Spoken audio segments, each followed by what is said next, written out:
Bung Karno presiden, dia membuat masjid terbesar Republik Indonesia, Masjid Istiqlal. Arsiteknya dia tunjuk orang Nasrani. Orang Nasrani yang jadi arsitek Masjid Istiqlal. Saya bangun masjid tidak terlalu besar di Hambalang. Arsiteknya dan yang bangun orang Katolik.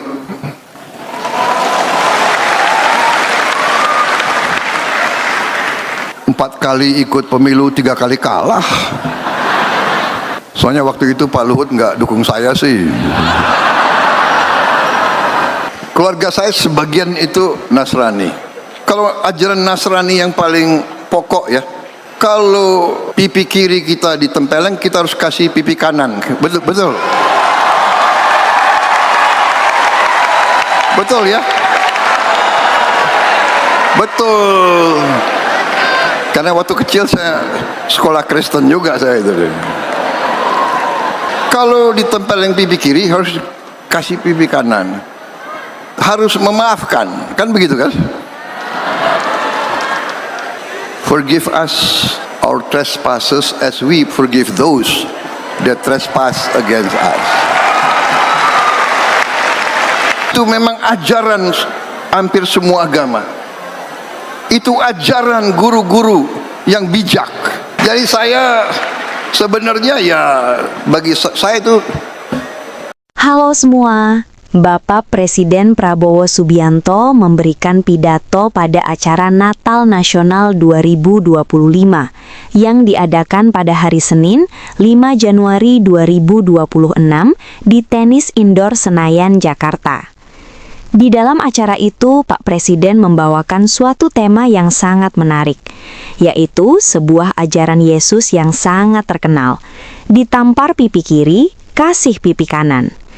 Ajaran yang menurut banyak orang adalah kebodohan, atau sesuatu yang mustahil dilakukan di zaman ini. Nah, apa pendapat Bapak Presiden Prabowo tentang ajaran ditampar pipi kiri, kasih pipi kanan? Mari kita simak bersama-sama. Atas kehormatan yang diberikan kepada saya untuk hadir di sini dan menyampaikan langsung ucapan selamat Hari Raya Natal kepada saudara-saudaraku umat Kristiani sebangsa dan setanah air dimanapun engkau berada.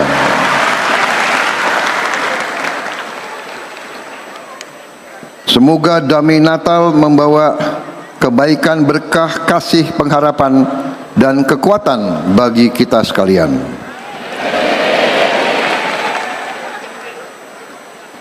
Saudara-saudara sekalian, acara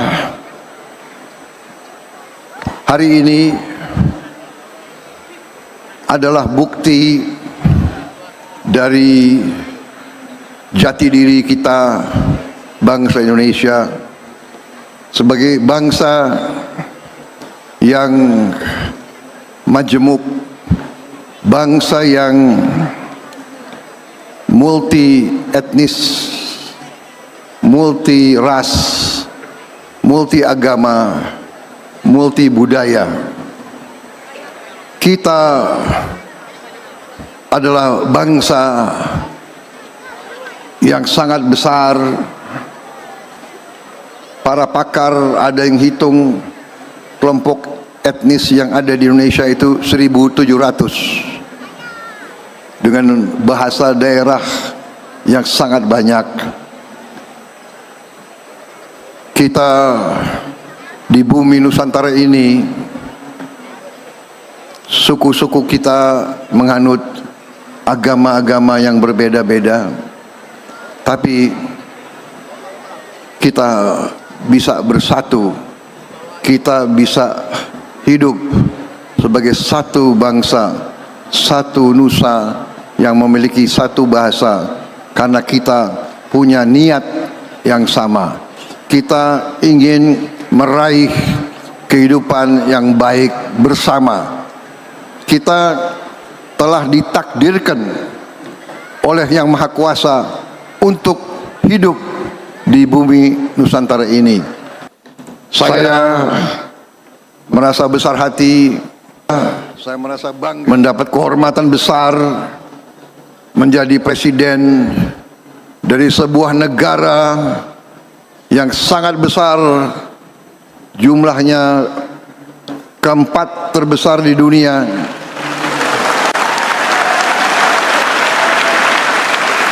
Negara sebesar Eropa 27 negara, kita satu negara.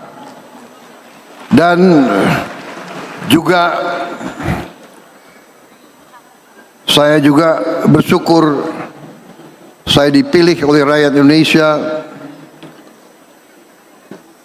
Begitu saya dipilih dan saya dilantik, saya mengerti, saya mengetahui, saya mempelajari keadaan bangsa Indonesia, di mana sesungguhnya kita patut bersyukur bangsa kita sungguh memiliki kekayaan yang sangat-sangat besar.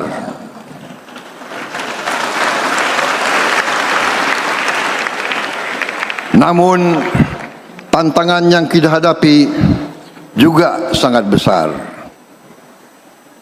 Saya kira sebagai insan hamba Tuhan, kita semua harus mengerti bahwa segala kebaikan yang diberikan oleh Yang Maha Kuasa, segala kekayaan tersebut, kalau kita tidak pandai menjaga kekayaan tersebut, kalau kita tidak pandai mengelola kekayaan tersebut, maka kita tidak boleh menyalahkan siapapun atas nasib yang kita alami.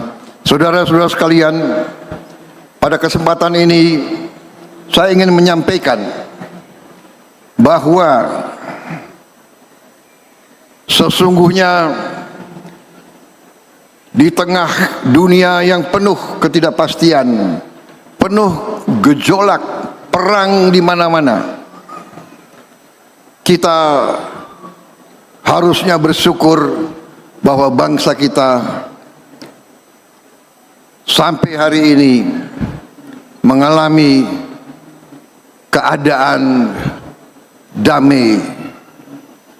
Kita mengerti negara sebesar ini pasti ada perselisihan faham, ada konflik, ada perseteruan, ada persaingan.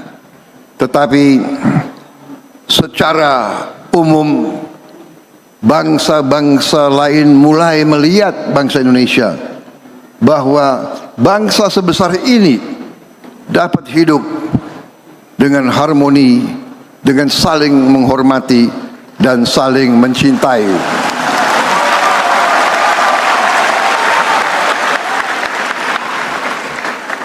Saudara-saudara sekalian, baru saja keluar sebuah survei dunia yang dilakukan bersama oleh Harvard University dan Gallup Poll, di mana dari hampir 200 negara yang rakyatnya setelah ditanya menjawab bahwa rakyat tersebut mengalami bahagia. Negara yang paling nomor satu di dunia sekarang, rakyatnya mengatakan dia bahagia, adalah bangsa Indonesia.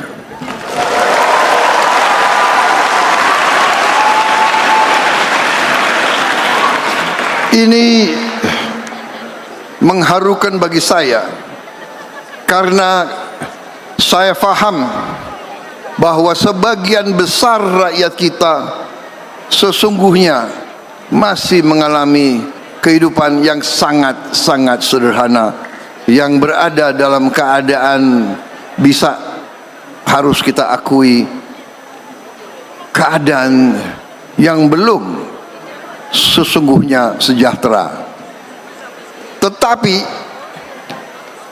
kalau ditanya masih mengatakan bahwa dia bahagia, ini membingungkan bangsa-bangsa lain, dan juga mengharukan bagi saya. Karena itu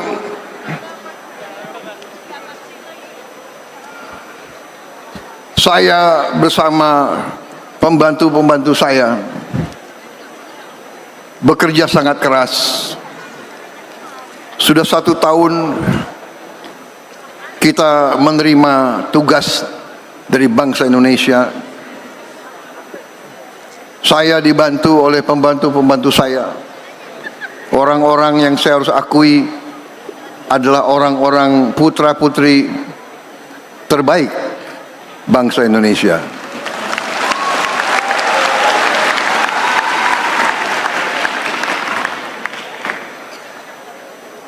Saya bersyukur saya mendapat kesempatan. Saya diajak bergabung dalam pemerintah Presiden Joko Widodo selama 5 tahun. Selama 5 tahun saya masuk ke dalam kekuasaan eksekutif. Jadi bagi saya 5 tahun itu adalah semacam masa magang, masa pembelajaran. Begitu saya hadir pertemuan kabinet yang pertama, saya lihat kelilingnya itu, dan memang saya sudah tentunya hadir pelantikan. Saya mengatakan kepada beberapa rekan-rekan, saya bilang, waktu itu kan 2019 saya kandidat yang kalah, ya kan? Tapi saya waktu masuk ruang kabinet, saya melihat dan saya katakan, seandainya saya menang, sebagian besar kabinet itu pasti saya ajak membantu saya. Dan itu terbukti begitu saya jadi presiden, ya banyak dari mereka masih tetap saya ajak. Kenapa? Karena memimpin, mengelola dan mengendalikan pemerintahan untuk sebuah negara sebesar ini harus terdiri dari putra-putri terbaik. Tidak bisa kita sembarangan. Jadi saudara-saudara, memang kita harus akui dengan kebaikan bangsa Indonesia, elitnya juga banyak yang ya mau dikatakan apa ya, gak tahu. Pengalaman saya semakin tinggi di masyarakat, sesungguhnya semakin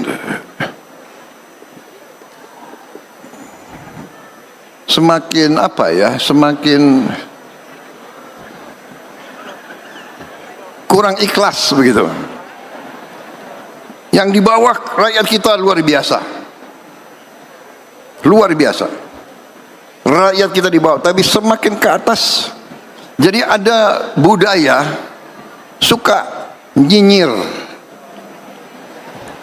suka ngejek. Apa yang dibuat oleh bangsa sendiri nggak bagus. Ini aneh ini, tapi tidak apa-apa. Karena ini banyak pendeta, banyak romo, ya kan. Jadi kita harus selalu sekarang bicara kebaikan. Yeah. Saudara-saudara, keluarga saya sebagian itu Nasrani. Tapi kadang-kadang kalau ajaran Nasrani yang paling pokok ya, Monsinyur kalau tidak salah ya, pendeta, yang paling pokok adalah kalau pipi kiri kita ditempeleng, kita harus kasih pipi kanan. Betul, betul. Betul ya? Betul. Karena waktu kecil saya sekolah Kristen juga saya itu. Jangan-jangan saya ngerti cerita-cerita di Bible lebih dari saudara-saudara itu. Jangan-jangan. Bener kan? Ajaran Nasrani. Kalau ditempeleng pipi kiri harus kasih pipi kanan. Harus memaafkan, kan begitu kan? Forgive those that trespass against us. Benar nggak?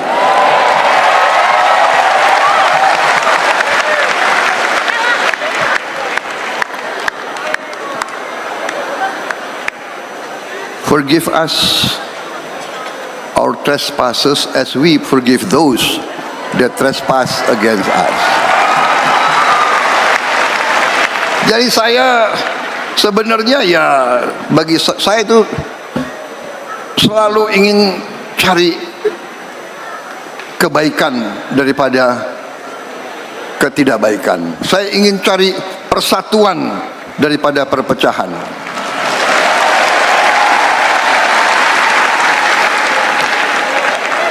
Kalau masuk ke dalam kancah politik, pasti persaingan sangat keras, ketat, dan tidak ada masalah. Masuk lapangan bola pun persaingan sangat keras. Mana ada orang yang mau kalah? Benar? Iya kan? Waktu kita kalah sepak bola saja sedihnya bukan main. Aku kalah Pilpres berapa kali itu, udah lupa.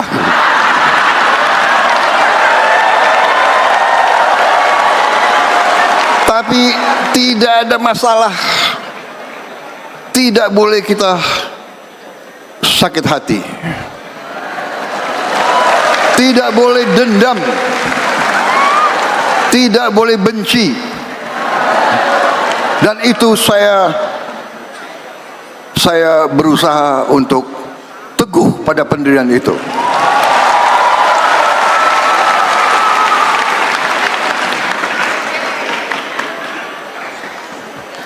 Waktu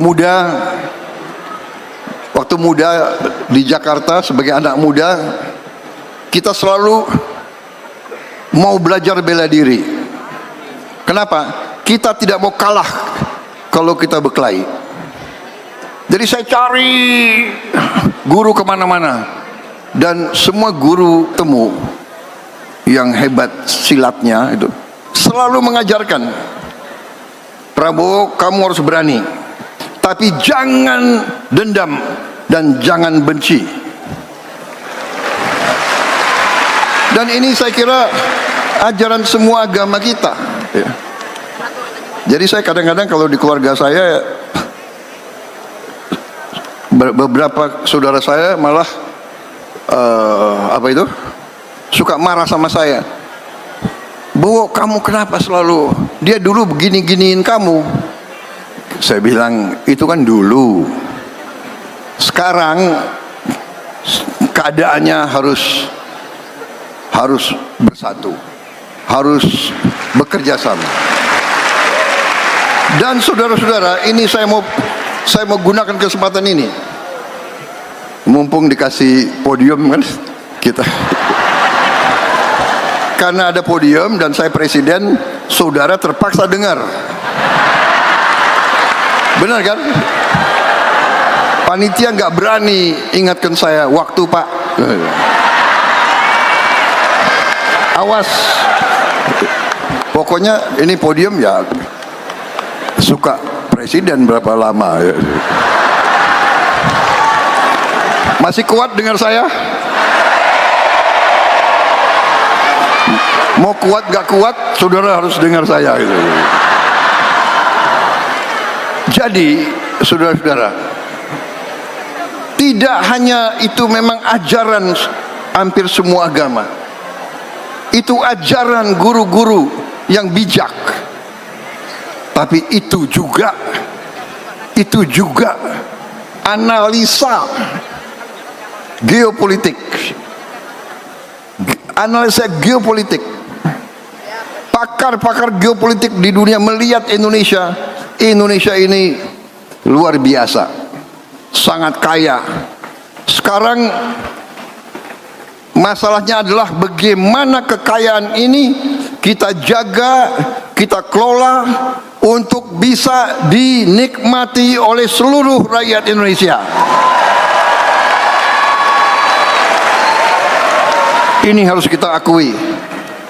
Saudara-saudara, jangan kita bangga dengan hanya kata-kata kaya, produksi ini, milik itu. Tidak, kita harus sekarang berjuang agar kekayaan itu benar-benar dinikmati oleh seluruh rakyat Indonesia.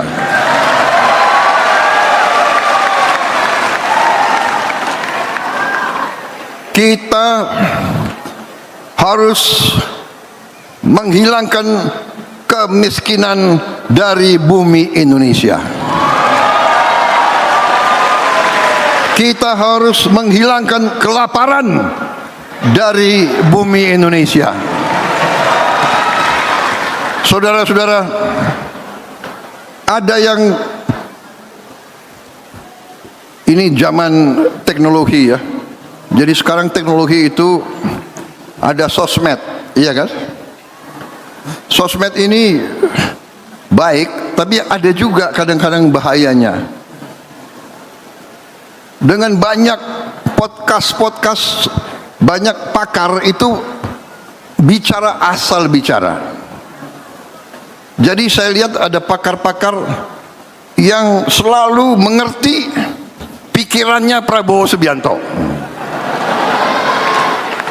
Jadi kadang-kadang kalau saya mau cek kira-kira apa yang dipikirkan Prabowo Subianto, saya cari podcast. Kira-kira apa ya yang sedang dipikirkan oleh Prabowo? Ngarang gitu ya kan? Prabowo sedang konflik internal dengan ini, nanti dengan itu.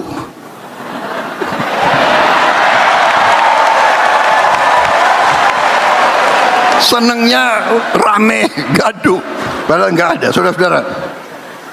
Jadi, saudara-saudara,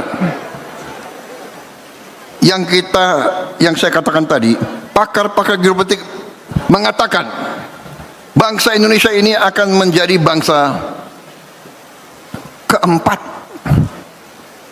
terkaya di dunia. Tapi ada syaratnya. Syaratnya apa? Syaratnya adalah apabila bangsa Indonesia bisa bersatu. Syaratnya apa? Terutama apabila elitnya bisa bekerja sama. Ini bukan, begitu saya lihat baca itu berapa tahun yang lalu, saya semakin yakin. Akhirnya selalu saya ingin selalu mengajak, apapun perbedaan kita, apapun mungkin dosa-dosa kita di masa lalu, karena kita manusia pasti penuh dosa, pasti ada kesalahan. Tapi sekarang kita harus bekerja sama, kita harus kompak, kita harus bahu membahu. Yang kuat tarik yang lemah, yang lemah berhimpun kerjasama, bersaing baik. Tapi begitu pertandingan selesai, bersatu.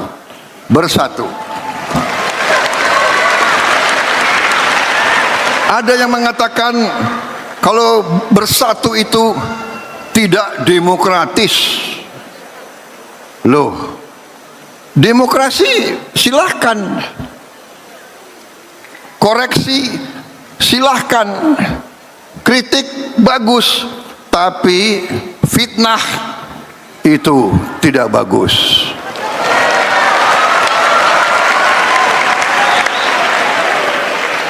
Semua agama tidak mengizinkan fitnah.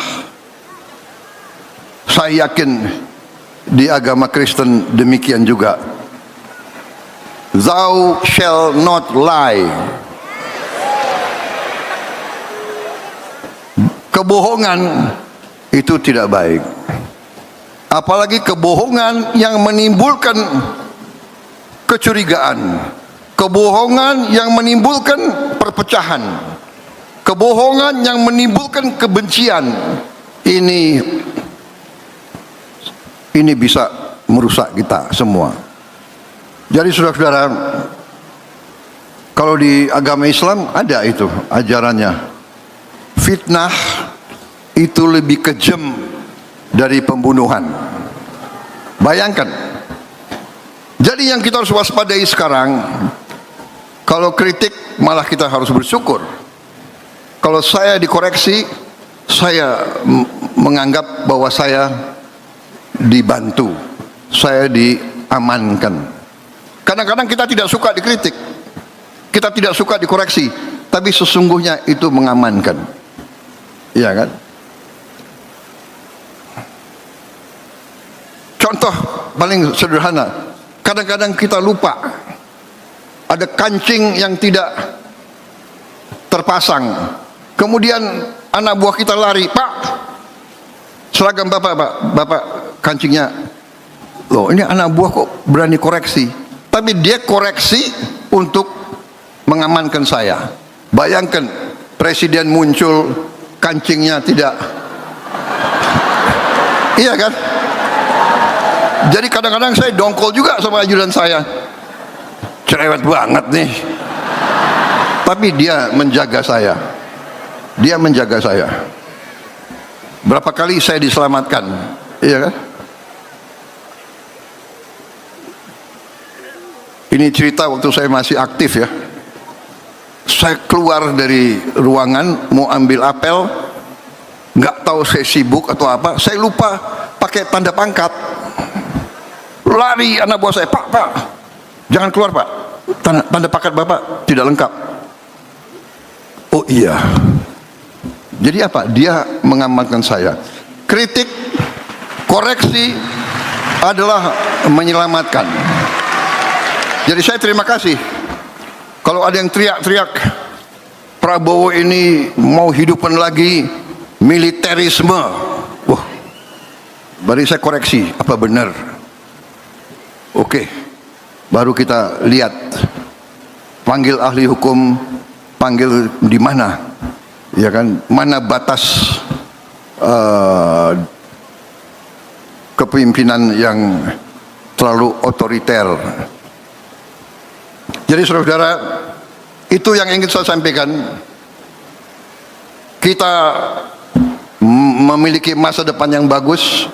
Walaupun ada kelompok nyinyir, ya kan, nggak apa-apa, nggak apa-apa. Kita akan bekerja dengan bukti, bukan dengan janji saja.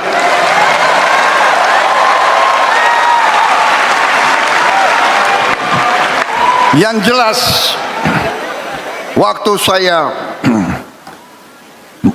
kampanye udah sekian puluh tahun, saya selalu bicara Indonesia harus swasembada pangan.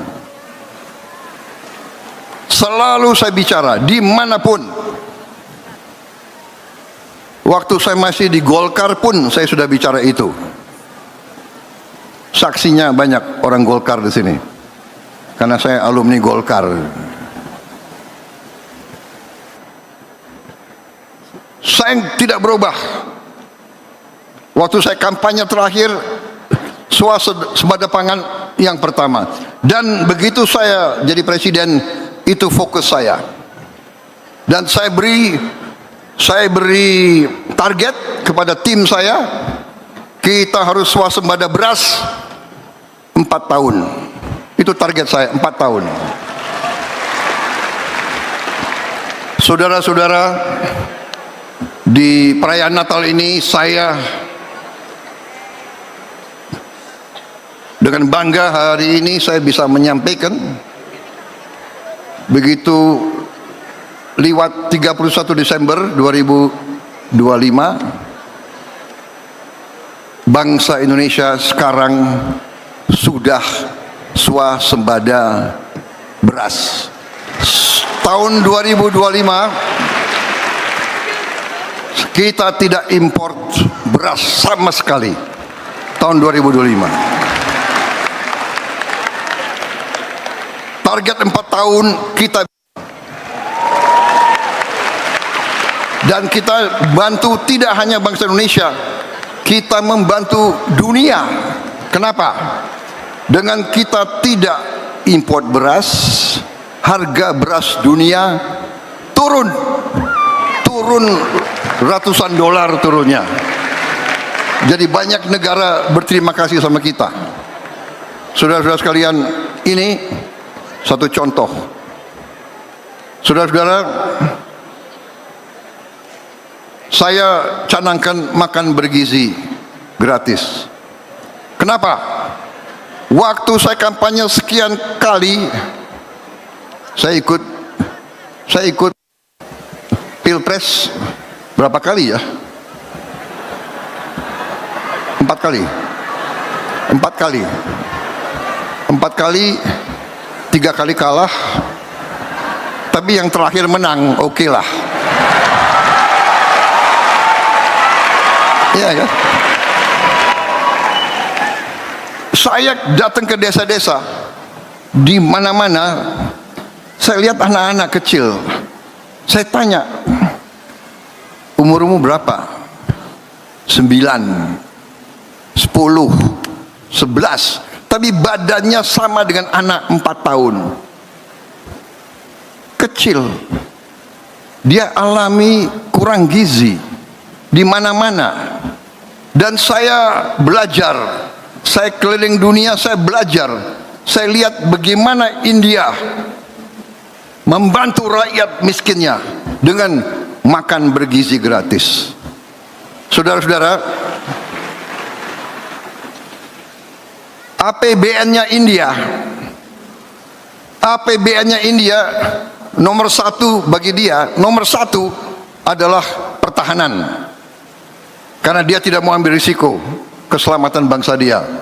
Nomor 1 pertahanan, nomor 2 atau nomor 3 adalah makan bergizi. Brasil juga sudah melaksanakan makan bergizi 12-13 tahun yang lalu. Saudara-saudara, sekarang sudah ada 76 negara melaksanakan makan bergizi. Dan saudara-saudara, ahli-ahli dari Amerika, Rockefeller Institute, datang ke Indonesia, lihat kita punya proyek dan menyampaikan kepada saya di Istana Merdeka. Dia sampaikan kepada saya, ahli dari Rockefeller Institute, dia mengatakan, ini adalah investasi Anda yang terbaik. Satu rupiah investasi kepada makan bergizi gratis, menurut Rockefeller Institute, akan menghasilkan pelipatan nilai ekonomi 5 kali sampai 35 kali. Ini mereka yang bicara, saya tidak mengejar itu. Saya hanya didorong oleh tidak sampai hati saya melihat anak-anak Indonesia kurang gizi. Untuk mereka yang kaya, untuk mereka yang sudah mapan, ya tidak penting tapi untuk anak-anak di banyak daerah makan bergizi itu sangat-sangat penting. Tiap kali saya keliling daerah, saya sedih karena walaupun ada yang teriak, terima kasih Pak MBG, saya maju lagi 5 meter, ada yang bilang, kapan Pak kami terima MBG? Karena walaupun luar biasa, saya terima kasih kepada BGN, saya diberi laporan hari ini sudah mencapai lebih dari 51 juta penerima manfaat MBG. Benar Pak Dadan ya. Oh, sudah 55. Saya ralat, bukan, saya kira 51 juta, 55 juta. Hari ini sudah 55 juta. 55 juta penerima manfaat Indonesia. Berarti itu sama dengan memberi makan 8 kali Singapura. Tiap hari kita beri makan 55 juta. 55 juta mulut. Saudara-saudara, Presiden Brazil menyampaikan ke saya, mereka mencapai 40 juta dalam 11 tahun. Kita 55 juta dalam 1 tahun. Karena kita mulai 6 Januari 2024, hari ini 5 Januari 2025. Saudara-saudara, dan ada yang nuduh, ada, Prabowo bikin MBG ini supaya nanti 2029 dia dipilih kembali. Selalu berpikir negatif. Tapi kalau rakyat milih saya tahun 2029, apa salah saya?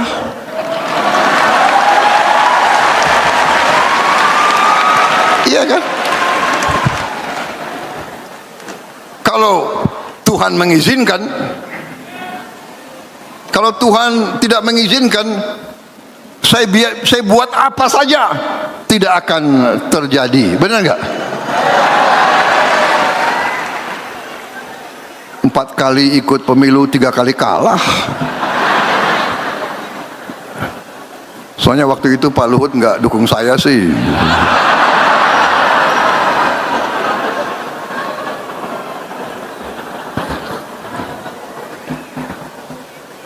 Saudara-saudara, gimana, masih mau terus? Kok suaranya kurang antusias ya?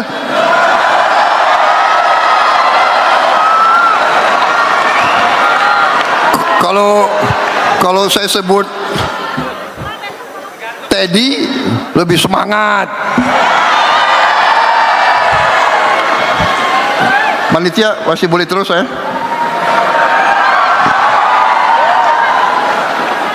Baik saudara-saudara, intinya itu yang ingin saya sampaikan.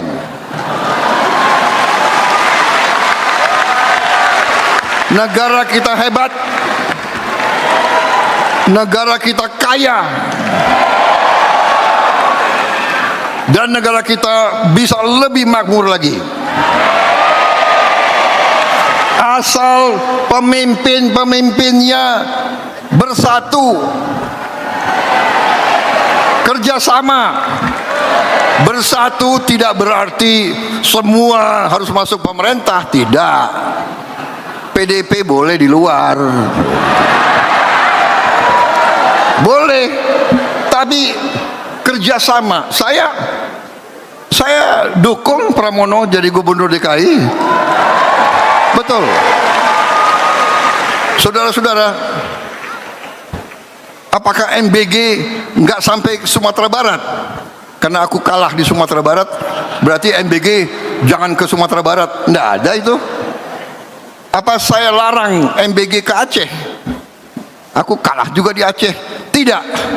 Karena sekarang saya bukan milik satu partai. Saya sekarang milik seluruh bangsa Indonesia.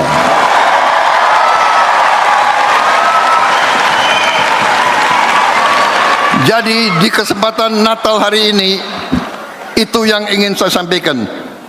Perayaan ini adalah kehormatan bagi saya.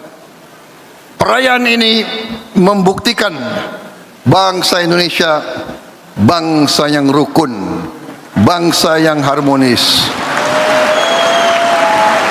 Kita saling hormati, saudara-saudara.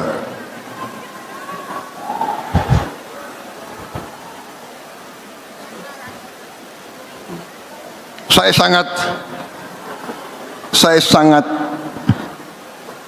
bangga dengan contoh pemimpin-pemimpin kita. Bung Karno presiden, dia membuat masjid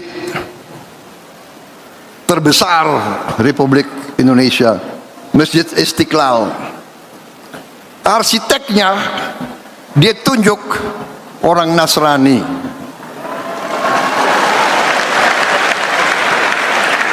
Orang Nasrani yang jadi arsitek Masjid Istiqlal. Di mana ada seperti ini?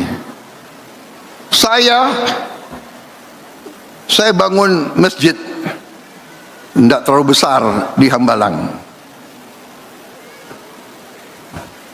Arsiteknya dan yang bangun orang Katolik.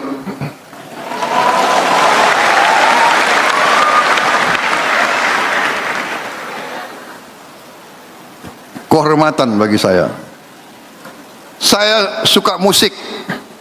Saya punya membina orkestra filharmonik.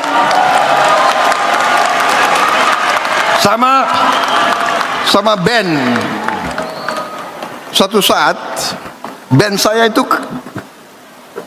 kebetulan Nasrani semua. Yang kelompok kecilnya begitu 17 udah banyak. Tapi yang 4 inti itu orang Kristen. Suatu saat saya kaget. Waktu Lebaran dia melantunkan solawat Badar, solawat Rasulullah, luar biasa. Orang Kristen memainkan solawat. Ini apa ya, membuat hati saya merasa hangat. Saya bangga menjadi anak Indonesia. Karena saya juga prajurit dulu. Sekarang hati saya masih prajurit. Fisik saya sudah nggak bisa lagi naik gunung bawa ransel. Naik gunung pakai heli bisa. Saudara-saudara, waktu di tentara, anak buah saya ada yang Hindu, ada yang Katolik, ada yang Protestan. Saya masih ingat anak buah saya yang gugur. Masih ingat. Saya masih ingat ada yang Katolik, ada yang Protestan, ada yang Hindu. Waktu saya perintahkan dia maju, apakah dia bertanya, "Pak, kenapa saya harus maju?" Dia tidak bertanya. Dia melaksanakan tugas dia. Dan yang mengharukan bagi saya, waktu saya memberitahu orang tuanya begitu kembali dari daerah operasi, saya beritahu, saya masih ingat nama prajurit itu, Stefanus. Saya masih ingat. Sersan Stefanus. Ibunya datang. Dia datang ke kantor saya membawa pakaian, perlengkapan dan sepatu dinas. Pak, ini kan milik negara, saya mau kembalikan. Bayangkan. Kemudian, Pak, saya hanya mau tanya satu. Apakah anak saya gugur dalam pertempuran oleh musuh? Iya, Bu. Ibu harus yakin putra ibu gugur sebagai kusuma bangsa dalam pertempuran. Kalau begitu, saya rela. Saya masih ingat. Saya punya anak buah satu lagi, orang Flores dari ND. Masih ingat namanya? Ya. Cyprianus Gebo dari ND. Saya ke rumahnya di ND. Jadi saudara-saudara, inilah Indonesia, Bhinneka Tunggal Ika. Berbeda satu tujuan. Marilah kita jaga persatuan kita. Marilah semuanya terus menggalang dan memajukan persatuan, kerjasama yang baik, saling mengasihi, saling menjaga, saling menghormati, saling melindungi.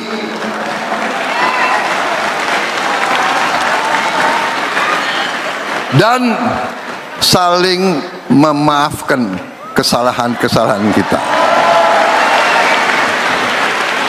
Karena itu,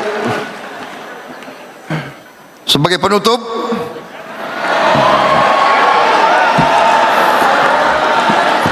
tapi kalau tanya orang Gerindra, penutupnya Prabowo bisa 7 kali gitu. Tapi enggak, ini sekali penutup.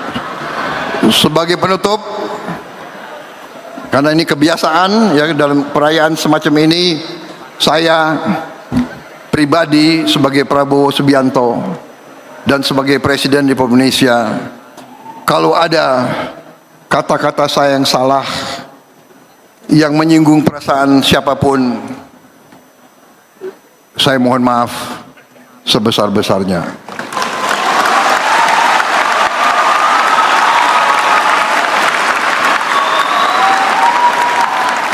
Niat saya dan niat pembantu-pembantu saya tidak ada lain. Kami bekerja keras untuk menghilangkan kemiskinan dari bumi Indonesia. Kami bekerja keras mengurangi penderitaan dan kesulitan rakyat kita, apalagi sekarang di daerah-daerah bencana.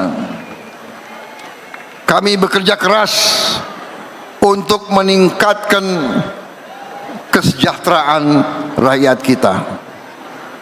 Percayalah, itu niat kami, dan kami sangat optimis, kami sangat percaya bahwa kami berada di jalan yang benar, di jalan di atas kebenaran, di atas keadilan, dan sesungguhnya hanya untuk kebaikan seluruh rakyat Indonesia. Terima kasih. Wassalamualaikum warahmatullahi wabarakatuh. Salam sejahtera. Shalom. Salve. Om Santi Santi Santi Om. Namo Buddhaya. Rahayu Rahayu. Merdeka. Merdeka. Merdeka! Merdeka. Merdeka! Semoga Tuhan Maha Besar selalu melindungi kita sekalian. Terima kasih. Selesai.